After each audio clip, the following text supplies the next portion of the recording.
The guest segment today is brought to you by the Round Rock Express. Jeff, what's going on in Round Rock? Well, I tell you what, they're having a hell of a week. They had DeGrom on Tuesday, Rocker versus Yamamoto on Wednesday, and they're getting DeGrom again Sunday. If you're catching this on the audio Friday, the 30th, tonight is Round Rock Express pennant giveaway presented by Chick-fil-A. First 1,000 get those. Friday night fireworks. Saturday the 31st, it's the Round Rock Donuts bobblehead giveaway. They will wear the Round Rock Donuts jerseys, which are always fun. And then Sunday, it's Kids Day.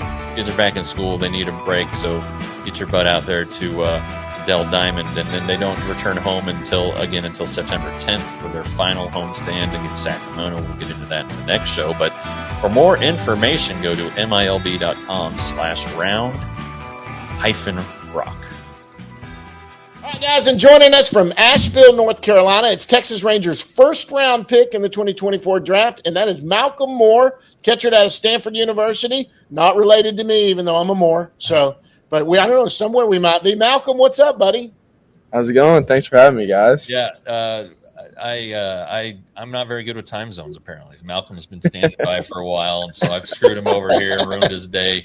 But Stanford, you went to Stanford. I went to TCU. I've got my TCU shirt on, so we're going at it tonight. Now, that's a late start for you guys. That's a 10:30 start in the Eastern time zone. I mean, it's 9:30 here. I don't know that I'm going to make the whole game, but we'll have to wager something on it after. We'll ask you a couple questions at the end, and I'll figure it out. Absolutely. Spring training will get you a meal or something. Whoever wins has to buy the meal. So, all right. So you're 17 games into your professional career. How is pro baseball so far? It's been fun. Kind of been what I expected a little bit. Kind of been like different than what I expected in some ways too. The competition is definitely there.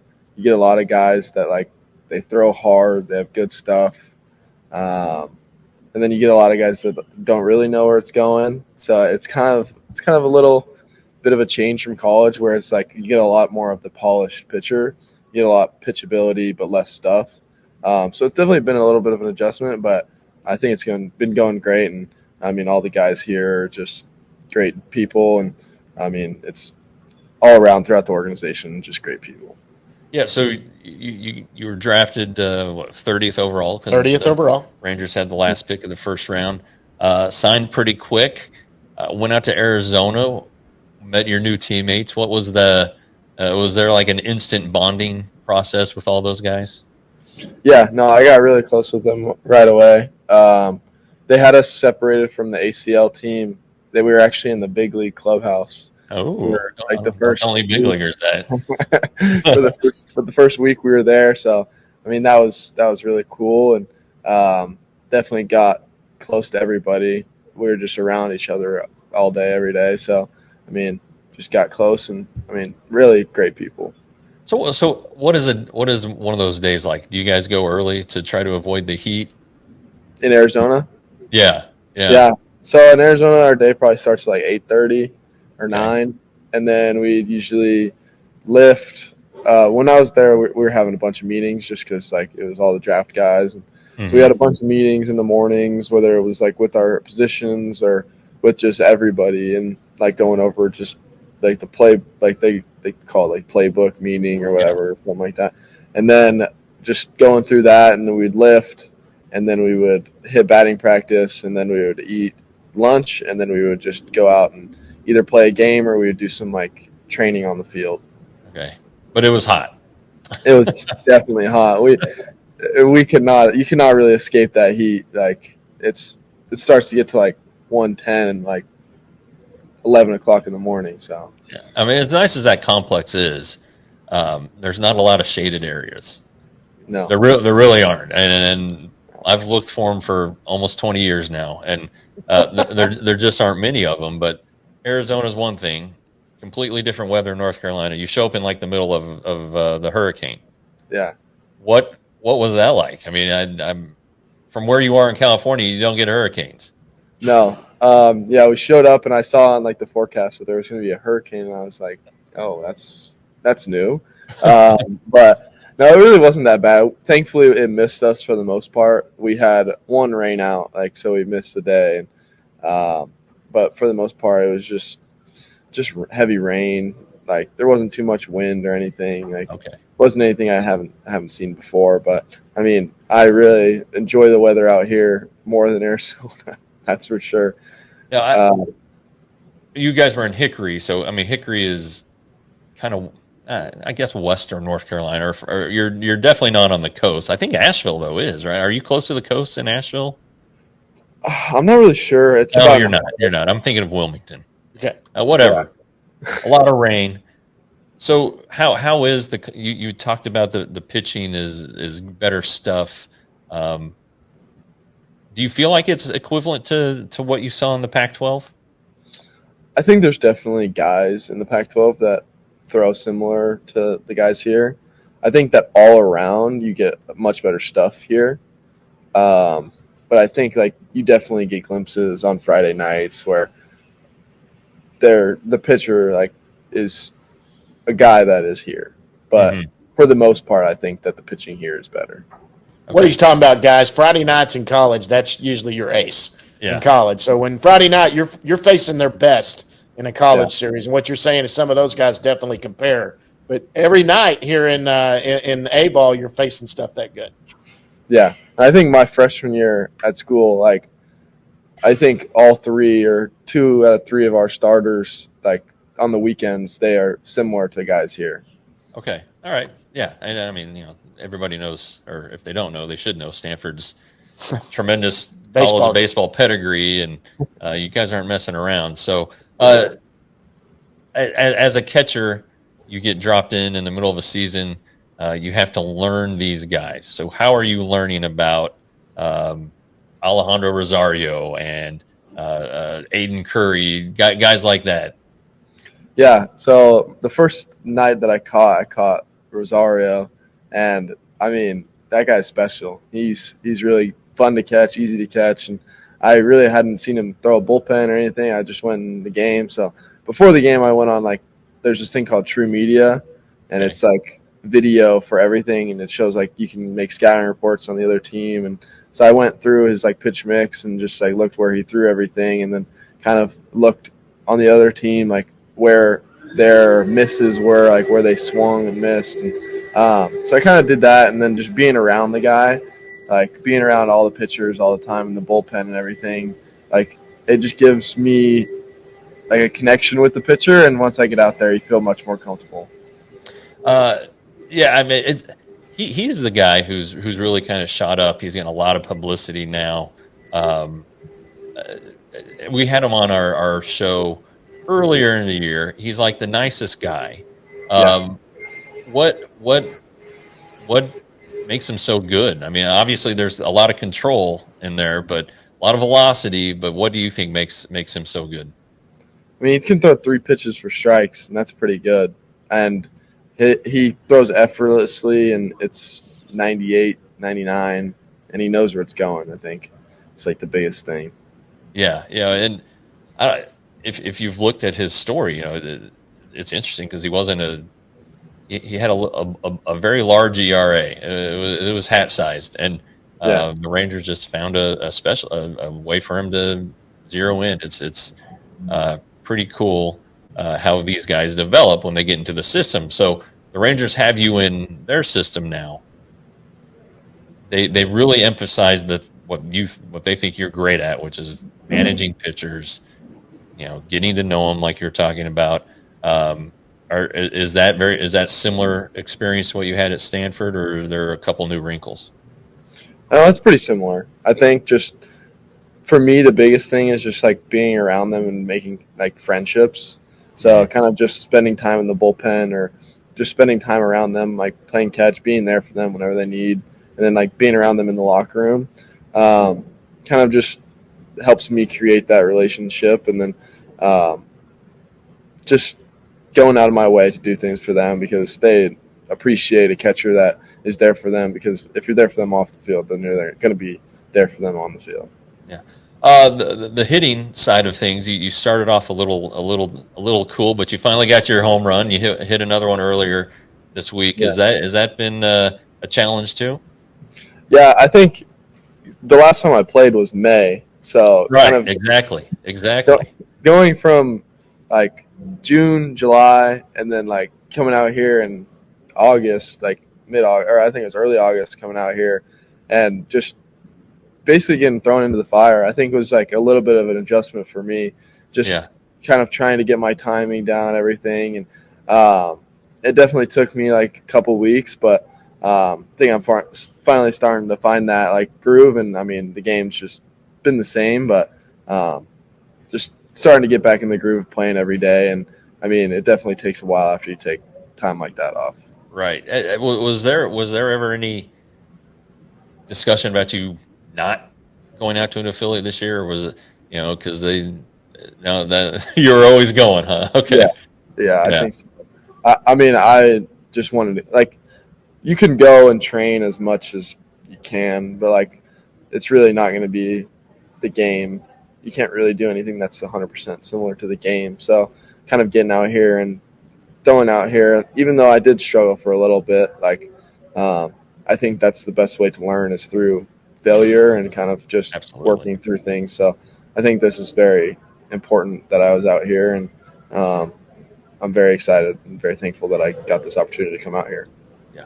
Have the Rangers dived in on any of the other things, receiving, they're Jonah Heim and Jose Trevino are the last two Gold Glove winners, and they learned under Bobby Wilson, pitch framing, things like that.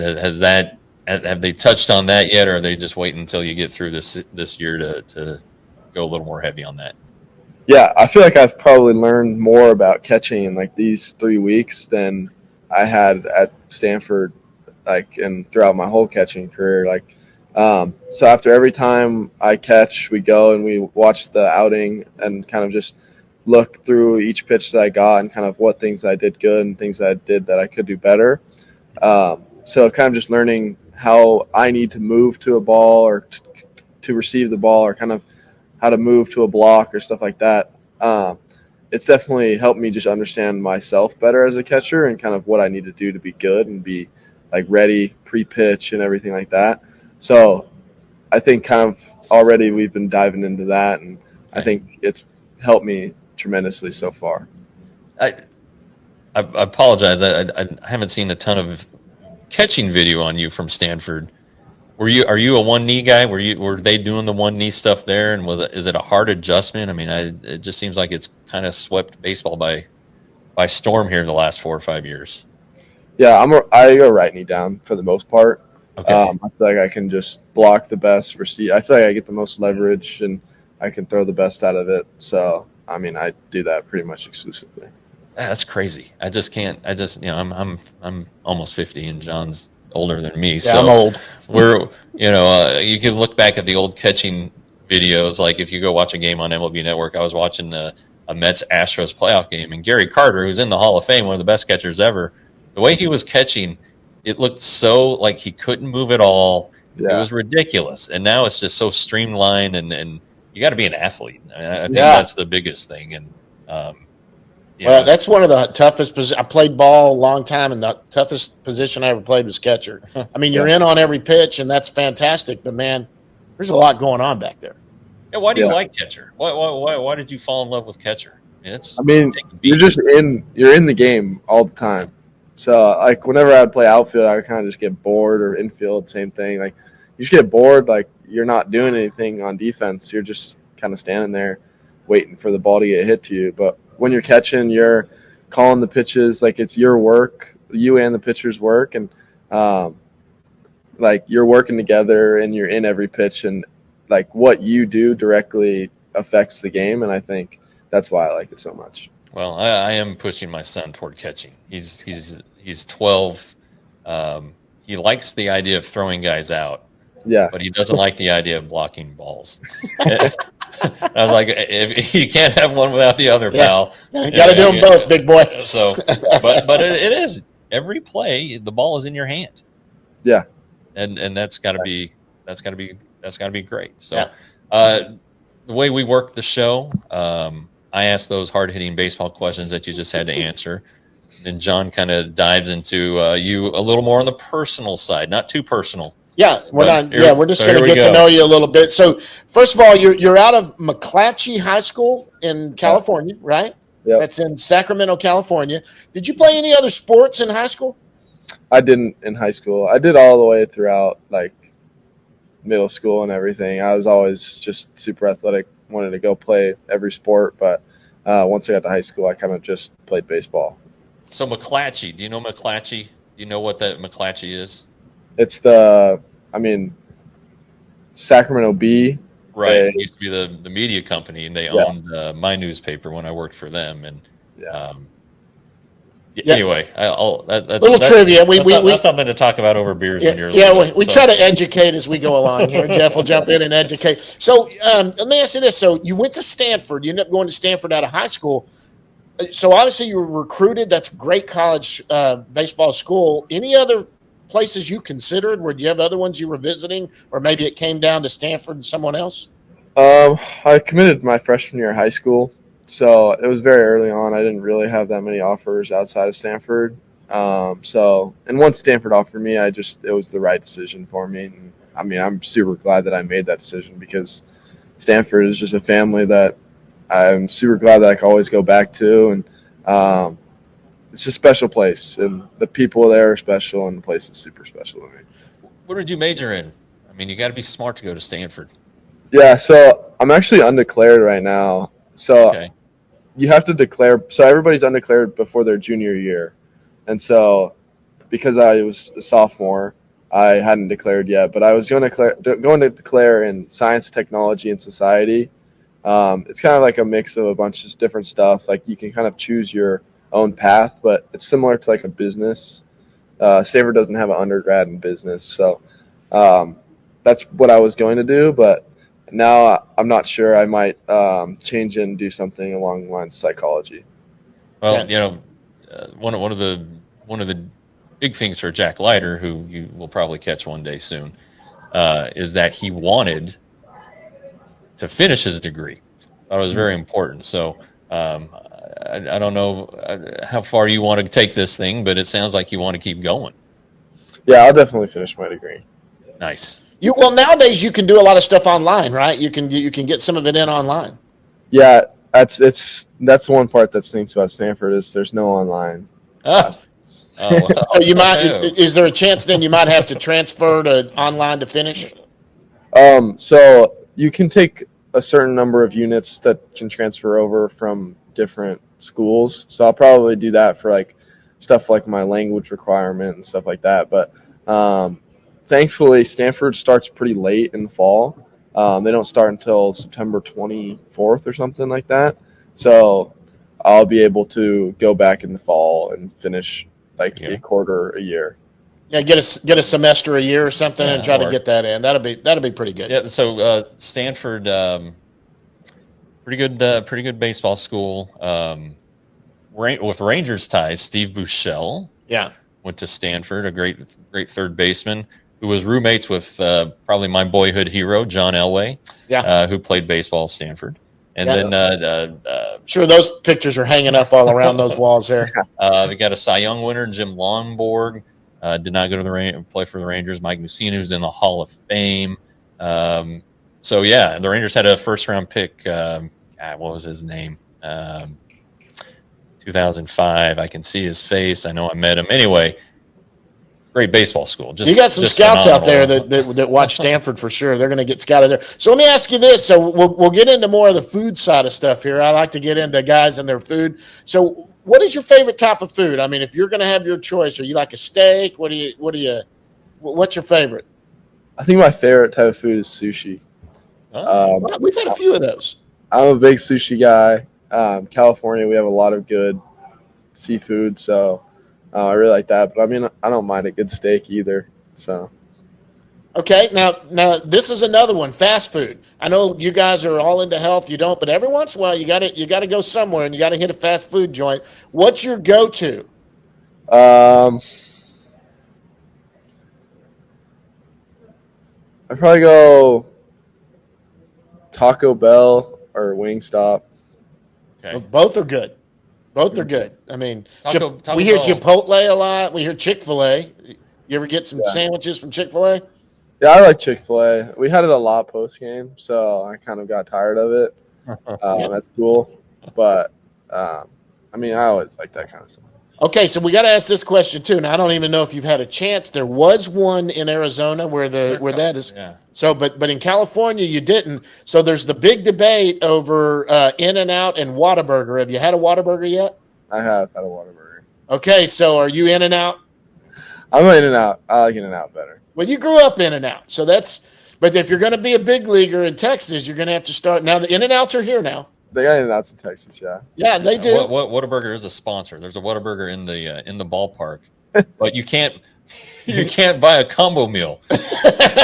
So like he ain't gonna be up in the stands buying at the. No, but I went up there. It was you were with me. Yeah. It was during the All-Star game, and I was like, all right, yeah, give me the bacon cheeseburger meal. They're like, you want fries? I was like, yeah. Coke? Yeah, of course. Yeah. They're like, all right, that's $30. I was like, what? They sell them all separate at the A la ballpark. carte. So Yeah. Tell your parents to be on the lookout. for Yeah, that. if they're going to come here and enjoy a Whataburger when you get up here to do that. So, anything outside of baseball that you do, or do you hunt? Do you fish? Do you play golf? Anything like that?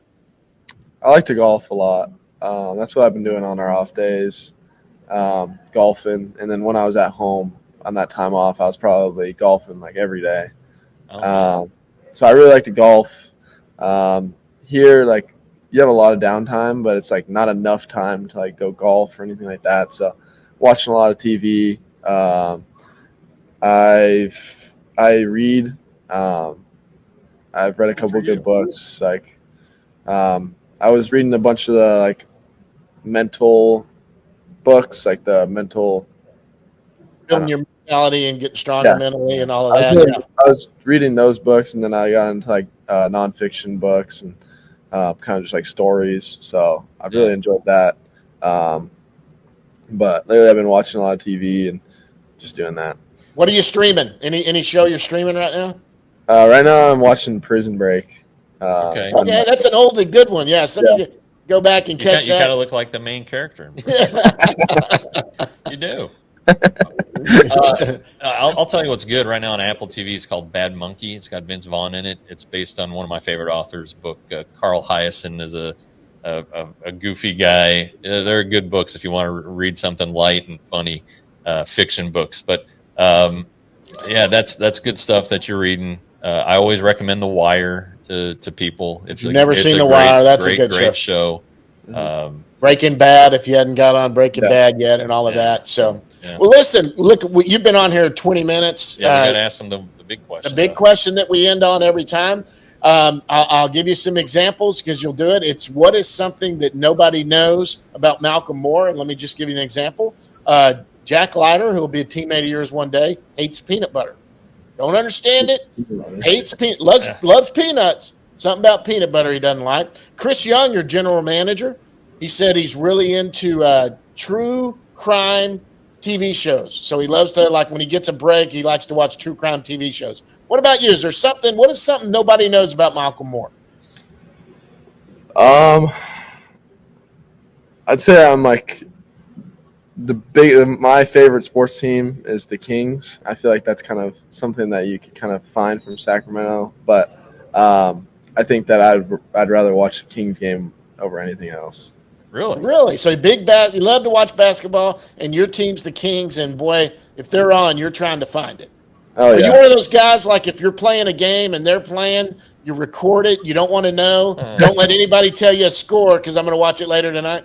No, so I have a group chat. So one of my buddies, they have season tickets, or they're always at like every game, and so we have a group chat, and they're always talking about the Kings, and big Kings fan, love the Kings. I have a Keegan Murray jersey. My brother got me for Christmas this year, so I would wear that to the field whenever there's a Kings game, and I also had a shirt that says "Light the Beam" on it. So then I would wear that too, and one of our assistant coaches at Stanford was also a Kings fan, so we'd kind of just talk about that all the time. Okay, so who is? Didn't they just get DeRozan?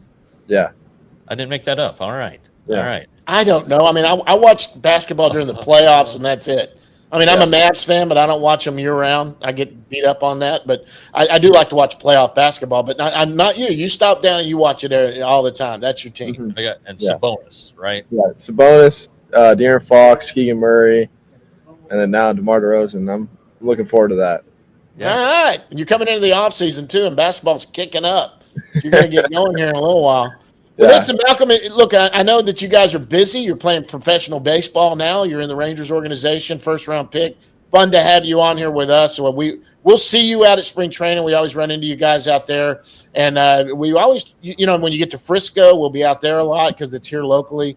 Have you had a chance to come in and see the new big stadium? And you did. Yeah, you came in for you came in for the throughout the first pitch is a little high. Yeah. Not gonna lie, a little high, but it's all right. He's not a pitcher. This guy is to throw it the other way. Yeah, no, it was like throwing out the first pitch is pretty nerve wracking. I'm not gonna lie. Like, Well, and you It's- go out to the mound, but you never throw off the mound. Yeah. that was my first time throwing off the mound since like Little League, I think. Yeah.